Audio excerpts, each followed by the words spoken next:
est un médium d'un type un peu particulier puisqu'elle travaille avec les corps policiers. Souvent, elle va les aider pour rechercher des enfants disparus ou encore des criminels en fuite. Elle a des indices à sa disposition.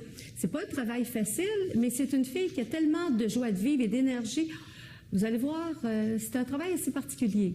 Bonjour Caroline Brunel, merci d'avoir accepté notre invitation. Ça me fait plaisir. Caroline, pour les gens qui ne vous connaissent pas, vous allez nous dire un peu qui vous êtes. Je sais que, bon, vous êtes, on dirait médium, mais les termes changent maintenant. Vous êtes formatrice, vous avez enseigné la peinture, toujours dans ce domaine-là, et vous avez écrit un livre, et tout à l'heure, vous m'avez dit qu'il était réédité. Oui, mon premier livre, qui s'intitule « Entretien avec la voyance » aux éditions ADA, a été réédité seulement après 4 mois et demi. Alors, j'en suis très contente. C'est un livre qui est assez complet en soi. C'est pour ça que les gens l'adorent. Puisque je suis une formatrice, je tenais absolument à décrire tous les phénomènes que je vis autour de moi. Donc, le premier chapitre, ça parle de moi, comment je suis devenue médium, donc les signes que j'ai reçus. Donc, les gens peuvent vérifier si sont les mêmes signes chez eux. Alors, le deuxième chapitre, c'est des histoires véridiques dans mon bureau de consultation, dont mes histoires policières sur le terrain avec des maîtres chiens. Ça, j'aimerais qu'on en parle un petit peu maintenant. On va aborder ça. Votre livre, la préface, a été faite par un policier, mais c'est pas signé. Pourquoi c'est pas signé? Bien, on s'entend que les normes encore sont... On s'entend que quand on parle d'industrie policière, on parle d'une industrie, alors on s'entend que faut suivre la norme. Donc, en parlant de médiumnité, on sort déjà des créneaux. Des créneaux. Alors, écoutez, quand on veut rechercher une personne qui est disparue, mais admettons que, je sais pas, j'ai perdu mon enfant, on s'entend-tu qu'en tant que parent, on ferait tout en sorte pour essayer de la retrouver? Alors, nous, on a des habiletés psychiques. D'ailleurs, j'ai des élèves que je suis en train de former qui sont d'excellents médiums qu'on va appeler détectives, puisque le dernier cours s'en vient qui va être simplement sur des cas non résolus. On appelle ça des cold cases en anglais. Oui. Alors, je vais essayer de les faire avancer. Je veux dire, il y a des gens qui se passionnent pour la philatélie, pour n'importe quoi, les papillons, etc.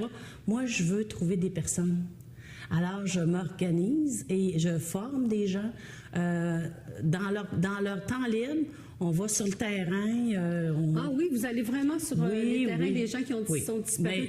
Il ne faut pas dire à personne, on fait semblant de cueillir des champignons. C'est vrai. Mais depuis le temps que vous avez commencé à travailler avec les policiers, vous avez résolu des cas? Vous avez aidé à résoudre des cas? Je pense que... on s'entend que ce qu'on a fait, nous, les médiums, c'est qu'on réconforte le policier dans ses soupçons. Puis on l'étaye aussi, ses probabilités. Et puis, on donne d'autres pistes de solutions aussi à aller fouiller. Donc, je vous dirais que moi puis ma collègue, parce que je fais jamais ça seule, je trouve que c'est un petit peu difficile pour une personne seule. Et puis, quand on est deux à trouver la même chose, donc pour moi, ça vient étayer que c'est impossible qu'elle capte la même chose que moi. Si elle capte la même chose, c'est parce que... Il y a quelque chose. Il y a quelque chose à faire avec ça. Je vous dirais qu'on devait travailler sur un seul cas. On a tellement été bonnes, moi et ma collègue, qui nous ont donné 3 autres cas. Ah, c'est bon. Sans nommer de nom, sans aller dans quelque chose de trop précis pour pas que les gens reconnaissent quand même, il faut faire attention. Est-ce que vous pourriez nous donner un exemple? Bien, je peux vous donner un cas qui est très connu, mais celui-là, je l'ai fait personnellement. C'est pas du tout avec les cas policiers. On parle de la petite Cédrica Porvencher. Personnellement, à mes frais, je me suis rendue chez ses parents. J'ai été dans sa chambre. J'ai été faire une recherche sur le terrain parce que puisque je constate que maintenant, je suis devenue un esprit qui est plus scientifique et non cartésien, je ne dois pas m'abstraindre d'aucune probabilité. Donc, j'avais une de mes élèves qui m'avait dit, bon, moi, je crois qu'elle pourrait peut-être être là. Alors, j'ai dit, c'est parfait, on va organiser un groupe, on va se rendre à nos frais, puis on va aller faire des fouilles. Alors, je me souviens, la journée, il pleuvait. Mon Dieu, on a passé une journée entière sous la pluie, mais on a donné le meilleur de nous-mêmes, mais non, elle n'était pas là. Ça n'a pas fonctionné. Non. Mais je suis contente, c'est une probabilité qui est une de moins. Donc, en étant un esprit scientifique, en étant un esprit scientifique, toutes les probabilités sont possibles. Donc, moi, d'avance, je le savais que je la trouverais pas, mais ça fait rien. Ça a fait une bonne recherche pour les élèves. Ça les fait pratiquer aussi leur voyance, leur clair-senti. Mais ils travaillent avec quoi? Avec des objets qu'il y avait sur place? Avec des objets qui appartenaient à la famille? Ou là, elle, ce cas-là ou un autre cas, de toute manière? Oui. Personnellement, quand que j'enseigne, moi, je dis toujours que pour parler avec une personne décédée, ça prend sa photo. Alors, c'est dans les yeux, nous, qu'on voit l'âme des gens. Ensuite, ça prend le nom au complet, donc le nom de baptême, c'est-à-dire prénom et nom. Et puis, si vous avez un objet de la personne, on appelle ça de la psychométrie. Oui. Souvent, tout ce qui est métallique est beaucoup préférable, mais souvent, on se ramasse avec des morceaux de linge. Comme dans le cas de Cédric Provencher, j'ai réussi à avoir des petits morceaux de chandail que j'ai divisés en petits carrés et que j'ai donné parcimonieusement à tous mes élèves. Et puis, ce qu'ils font, c'est qu'ils ont ça dans leurs mains. Ensuite, ils appellent l'âme à venir passer leur fameux périsplite. Qu'est-ce qu'un périsplite? C'est la terminaison de notre champ électromagnétique. Et puis, on voit ce qui se passe. On écoute, on entend, et puis on fait confiance à notre intuition. C'est comme ça que ça fonctionne. À part l'enseignement de la médiumnité, là, vous enseignez, vous formez des médiums détectives, mais est-ce que vous donnez aussi des cours de médiumnité? Oui, on commence à la base. À la base, tout le monde a de l'intuition. Tout le monde. Je dis toujours aux gens, les gens me posent toujours les questions dans les salons du livre quand je fais mes conférences. Est-ce que je peux devenir comme toi? Oui. Oui, parce que vous avez tous de l'intuition. Je dis toujours aux gens, regardez, moi j'ai 2 jambes, mais ça fait pas de moi une marathonienne. Donc, il faut que j'aille marcher. Quand je vais bien marcher, je vais apprendre à marcher plus vite, je vais courir, et ensuite seulement je vais m'inscrire à des marathons. C'est la même chose avec votre intuition. Alors, il faut commencer à la base. Je dis toujours que c'est un muscle aussi, il faut le pratiquer. Alors, plus que tu vas faire de la télépathie, plus que tu vas faire, tu vas écouter tes rêves, il y a toutes sortes de manières.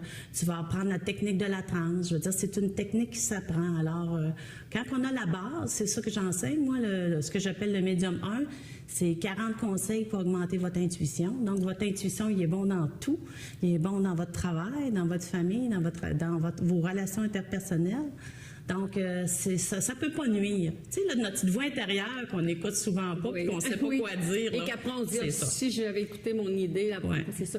Mais je suis quand même curieuse. Qu'est-ce qui fait que tout à coup, vous avez, en tant que médium, on va garder ce terme-là parce que dans le moment, c'est celui-là que mais qu'est-ce qui fait qu'un jour, vous avez dit, moi, je vais essayer d'aller vers les policiers ou savez-vous, moi, puisque je viens d'une famille qui est complètement, qui était athée, la foi chez nous était vraiment, il n'y avait pas de question de foi. Alors, on croit en nous et on fait ce qu'il faut. Alors, moi, je vois des choses, j'ai des signes depuis que je suis toute petite. Alors, ceux qui ont lu mon livre, dans le premier chapitre, j'explique que quand je suis toute jeune, je vois des gens autour de moi dans mon lit et je suis effrayée. Alors, dans ce temps-là, nous, quand on est des enfants médiums, on n'a pas vraiment de référence. Hein? Alors, encore moins, j'en ai fait un petit garçon de 10 ans hier que même les docteurs sont prêts à lui donner des médicaments parce qu'ils voient des choses que les autres ne voient pas. Alors, je l'ai testé hier, puis au contraire, toutes les bonnes réponses étaient là. Il a vu les bonnes personnes à la bonne place. Alors, on ne peut pas toujours être continuellement chanceux. Voyez-vous, tous les sceptiques vont toujours appeler ça de la chance. Mais moi, de la chance, je crois que ça n'existe pas. Tout est prévu d'avance. Alors, il fallait simplement que j'écoute mon don, que je l'accepte aussi. Et après ça, quand je l'ai mis à contribution, il faut que je le mette pour aider les autres. C'était bien accepté par chez vous, dans votre famille, étant donné qu'il était athée, il ne croyait pas. Là, vous avez découvert que la vie après la vie, ça existait, et ces choses-là. Oui, puis j'ai donné des preuves. On s'entend que quand on fait des participations policières avec des crimes majeurs, on s'entend que le policier ne veut pas savoir si le monsieur il a un aura verte. Il sent... Oui, on ne dira pas le mot, mais c'est ça. Il ne veut pas le savoir. Alors, c'est plutôt des choses qui sont concrètes. Donc, OK, est-ce qu'il y a des signes distinctifs? Est-ce qu'il y a des marques sur le corps? Est-ce que tu sais ses yeux, son char, sa voiture, etc.? Donc, je me souviens pour le cas qu'on avait fait. Moi, j'avais fait une année radiophonique. Alors, on avait fait une annonce que si les gens avaient des personnes à retrouver, qu'on pourrait les aider, OK, de façon bénévole.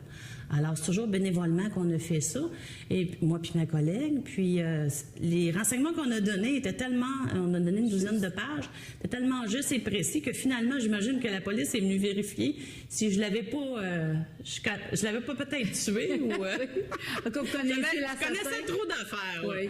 Alors, c'est sûr que c'est là qu'a débarqué deux grands policiers chez moi. Mais il faut dire que j'avais fait une prière préalablement. J'avais dit à la source, parce que je l'appelle toujours la source, oui. je disais, si tu crois que ce don va servir, j'aimerais ça chercher des gens. Alors, envoie-moi des policiers. Je ne veux pas courir après. Envoie-les-moi directement dans ma maison, dans ma cuisine. Puis c'est ça qui est arrivé. Ça a cogné à ma porte, puis deux grands policiers sont venus me tester. Alors, c'est sûr que c'est des gens qui sont... ils ont vu neiger, c'est des professionnels. Oui. Ils ont vu les plus grands... trucs, oui. Ils ont vu les plus grands... je dirais bandits de la terre, alors les menteurs en plus. Alors, c'est ça qui m'a testé. Il a vérifié mon environnement, si j'avais un environnement qui était sain, si j'étais saine d'esprit aussi. Puis après ça, c'est ça qui nous demande des preuves. Alors, il a dit, j'ai la photo de mon frère ici, j'aimerais que tu entres en communication avec lui.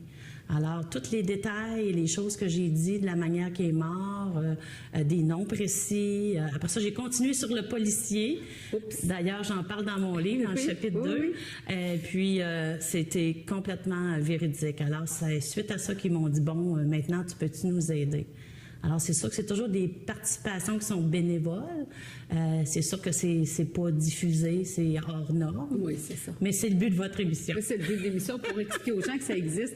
Parce que quand après avoir lu votre livre, et ça va, bon, je savais ce que vous enseignez, je me disais, est-ce que c'est un genre d'Alison Dubois ou... on aimerait bien ça, hein? Parce que vous savez, aux États-Unis, les médiums détectives, sont rémunérés, ils ont des hordes de chiens à leur disposition. S'ils veulent prendre 2, 3, 4, 5 mois pour trouver une personne, il y a des policiers qui les suivent. Je veux dire, c'est bien accepté et réglementé. Encadré. Oui. On les appelle les agents spéciaux, d'ailleurs.